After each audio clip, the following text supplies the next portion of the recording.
What is your favorite memory of Paul or with him? One weekend night, I don't remember how it ended up happening or what it was, but it was me, Tom, and Will at Paul's house, and we were watching some movie. I forget what it was, and then Paul was like, "Hey, you kids want popcorn?" And I was like, "Duh." But like, if you could help to not put this in your story, I was picking my nose at the moment.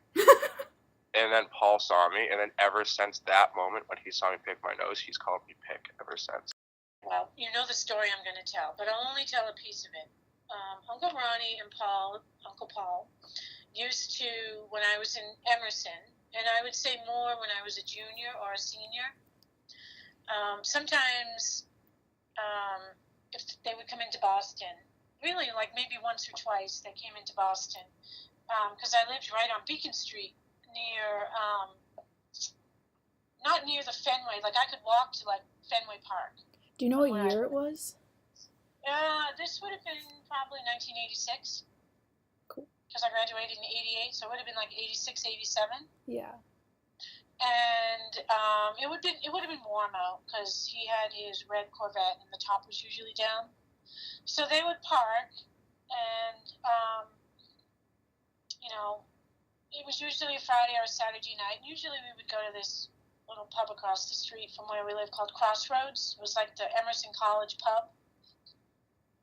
And they would like hang out and have a few drinks, and they would flirt with everybody and with my friends, and they would buy people drinks. And Paul, my friend Laura at the time, she was very pretty. She was tall and very natural looking, like earthy crunchy. She had blonde curly hair. She was very cute and sweet.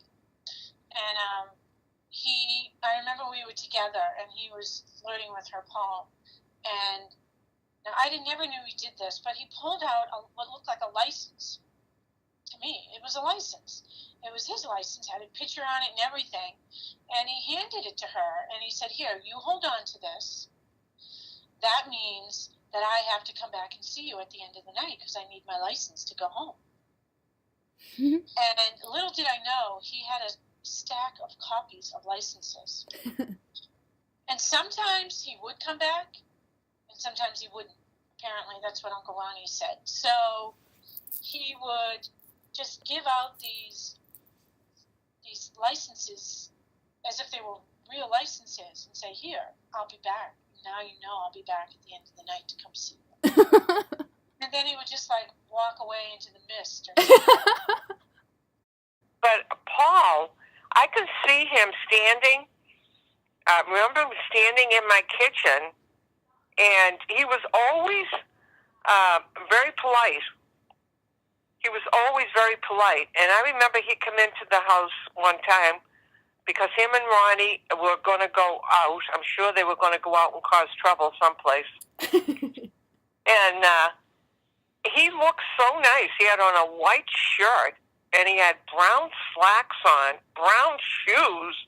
I mean, they always dressed, to the nines and looked cool. Yeah. And Ronnie's ironing a shirt in the kitchen. Mm-hmm. And I remember Paul looking at him and giving him this funny, like he did a thing with his eye. Mm-hmm. Like one corner of it, like lifted his eye up, and he's looking at Ronnie like, "What are you, a girl?" And I mean, that's what he would have, I think that's what he should have said. "What are you, a girl?" Mm-hmm. And I'm going, "Come on, Ronnie, get this thing out of the kitchen, the ironing board, and go." And Paul was just laughing and standing there. But he was I always remember that about him, is he was always very polite. John really wasn't much of a talker.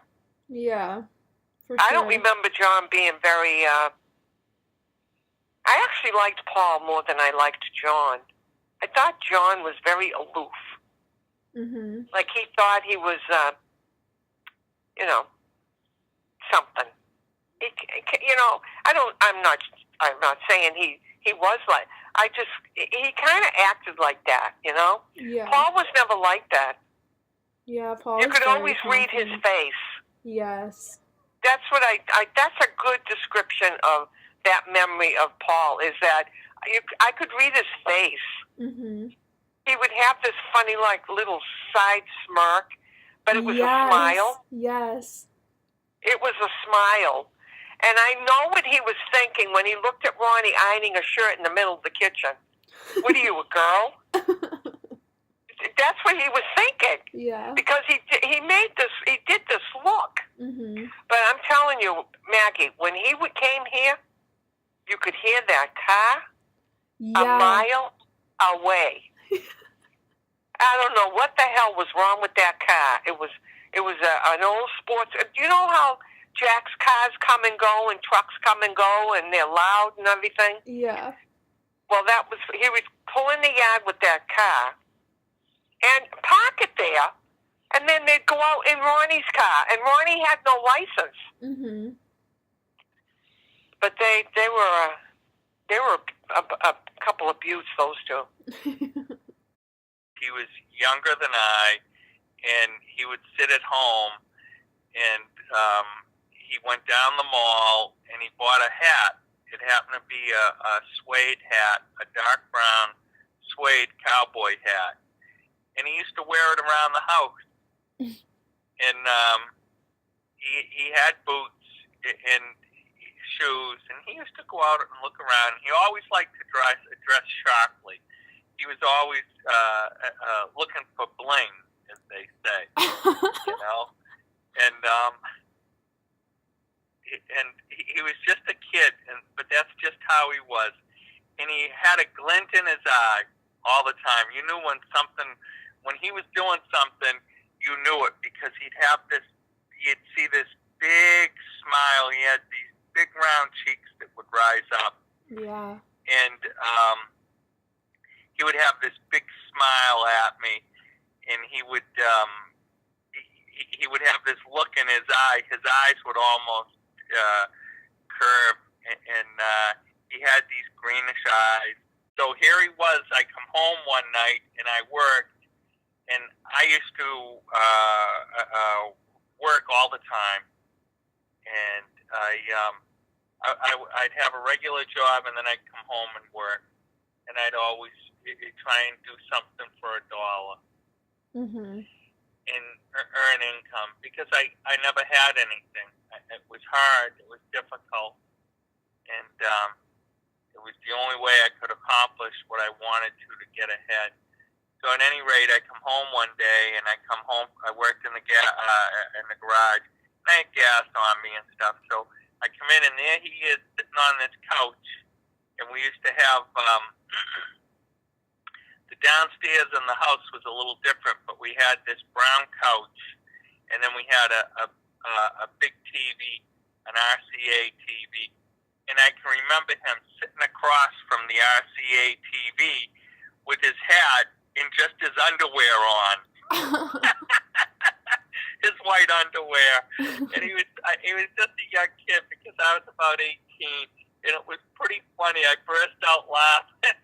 And I walked upstairs, and I said, "Hey, it's Ma, get downstairs for a minute." She says, "What?" I said, "Just get downstairs in your family room and look for me."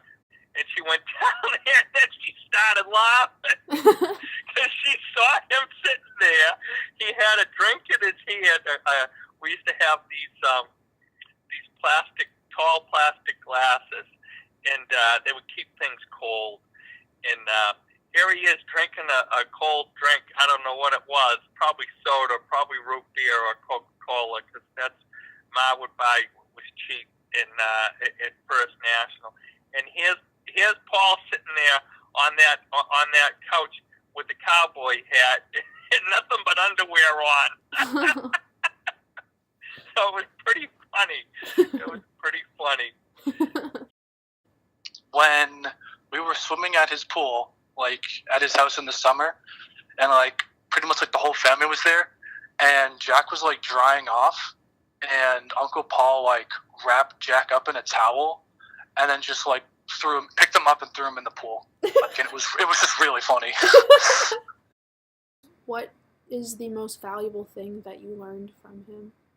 he was very outgoing. Like, he did a lot in his life. Not all of it was good stuff, but, like, I feel like he really lived his life when he was younger. And, like, near the end, it got kind of sad and, like, all that stuff. But, I mean, you can live from that, too, and, like, realize you shouldn't do things like that. And you should live life to the fullest and not do, like, bad things that could end up, like, again, like, taking your life, like, happened to him. Mm-hmm. You know?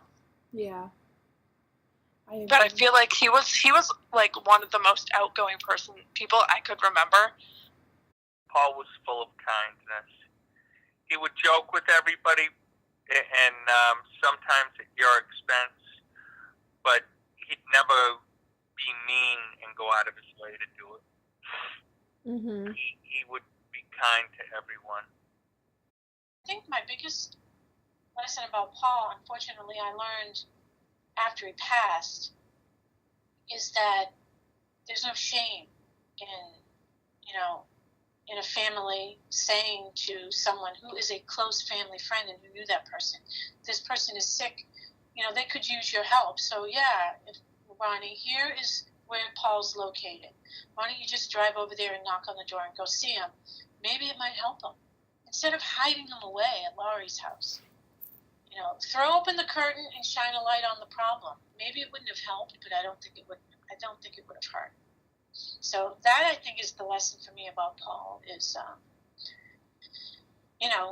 let's not pretend that we don't all have these family members or friends that have illnesses and are sick and need our help, because there's no shame in it, and every family deals with it. And maybe it can help. This is an assumption I'm going to make, but I'm going to guess that Paul was an alcoholic, but I'm going to guess that he was upset about his, like, when Karina stopped coming to stuff, and then Will stopped coming to stuff, and then it was just him. Yes. I'm going to guess that made him upset. But whenever we'd see him at, like, Christmas or any holidays, he would always be happy. Mm-hmm. He would always have a smile on his face and always at least act like he was in a good mood. Mm-hmm. And that taught me that, like, I didn't know it at the time, but, like, as I got older, I would realize these things. Yeah, like, same. That, like, that must have been hard for him, and for him to still come and still put a smile on his face when we were all together, that just, like, I don't know exactly what that taught me. It's just, like, but that was just something that I noticed and that I paid attention to. And then I learned that, like, even if something bad is happening, like, he was with his family still, and he was still smiling, still having a good time.